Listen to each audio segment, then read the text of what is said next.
சந்தோஷமா இருப்பீங்க நான் விசுவாசிக்கிறேன். இன்றைக்கு கர்த்தர் கொடுக்கிற ஒரு வார்த்தை 1 யோவான் 5:4 தேவனால் பிறப்பதெல்லாம் உலகத்தை ஜெயிக்கும், நம்மளுடைய விசுவாசமே உலகத்தை ஜெயிக்கிறது ஜெயம்.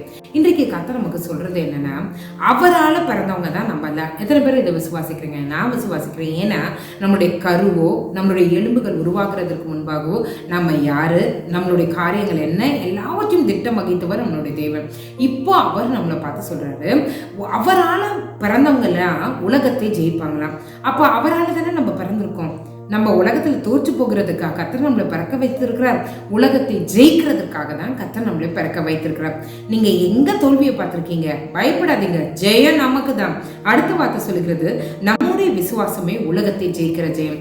அப்போ நம்ம கிட்ட இருக்க ஒரே ஒரு வெப்பன் என்ன? விசுவாசம். அந்த விசுவாசத்தை வர்த்திப்போம்.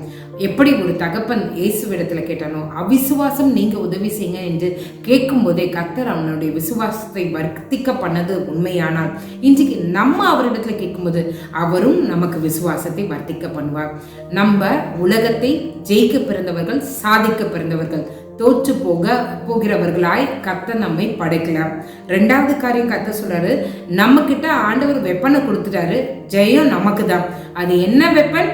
விசுவாசம். அந்த விசுவாசத்துல வளர்கிறதற்கு ஆவியானவருடைய உதவியை கேட்போம். ஜெபிக்கலாமா?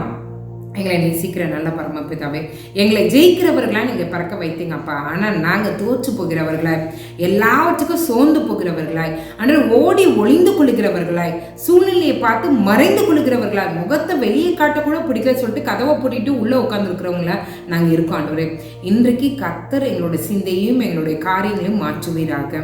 அப்பா, உங்களுடைய வார்த்தை சொல்லுதே ஆண்டவரே, அப்பா நீங்க எங்களை ஜெயிக்கிறவங்களா நீங்க பறக்க வைத்திருக்கீங்க இந்த உலகத்துல. ஆண்டவரே, எங்களுக்குள்ள இருக்கிற விசுவாசம் என்கிற வெப்பனை நாங்கள் யூஸ் பண்ண கிருபை செய்யுங்க. அந்த விசுவாசத்தில் நாங்கள் வளருகிறவர்களாக இருங்க ஆண்டவரே. கடுகளவுக்கு ஆண்டவரே, அந்த அளவு விசுவாசம் இருந்தாலே மழையை பெயர்ந்து போனால் அது பெயர்ந்து போகும்னு சொல்லியிருக்கிறதே ஆண்டவரே. அப்பா, அந்த முழுமையான விசுவாசத்தை எங்களுக்கு நீ தருவீராக. விசுவாசம் வர்த்திக்க பண்ணுங்க ஆண்டவரே. அவிசுவாசம் இருக்கிறது, அந்த அவிசுவாசம் நீங்கி விசுவாசத்தில் வர்த்திக்க பண்ணுங்க ஆண்டவரே. அப்பா, நாங்கள் ஜெயிக்கிறவர்களாகவும் ஆண்டவரே, தோல்வியில் இருக்கிறவர்களே ஆண்டவரே, நாங்கள் கை நீட்டி தூக்கி உம்முடைய சன்னிதானத்தில் நிற்க வைக்கிறவர்களாகவும் நீர் எங்களை மாற்றுங்க. இந்த இரவுல என்னோடு இணைந்து யார் யார் தோல்வியை பார்த்து அழுது கொண்டிருக்காங்களோ அவங்க ஆண்டவரை எழுந்து தன்னுடைய தூசியை ஆண்டவரை உதறிவிட்டு நீர் கொடுக்கிற அந்த வெற்றியை சுதந்திரித்துக் கொள்ள அவர்களை பாத்திரவான்களாய் மாற்றுங்க. காத்துக்கொள்ளும் வழிநடத்தும் இயேசுவின் மூலம் ஜெபம் கேளும் நல்ல பரமபிதாவே. ஆமென், ஆமென், ஆமென். God bless you.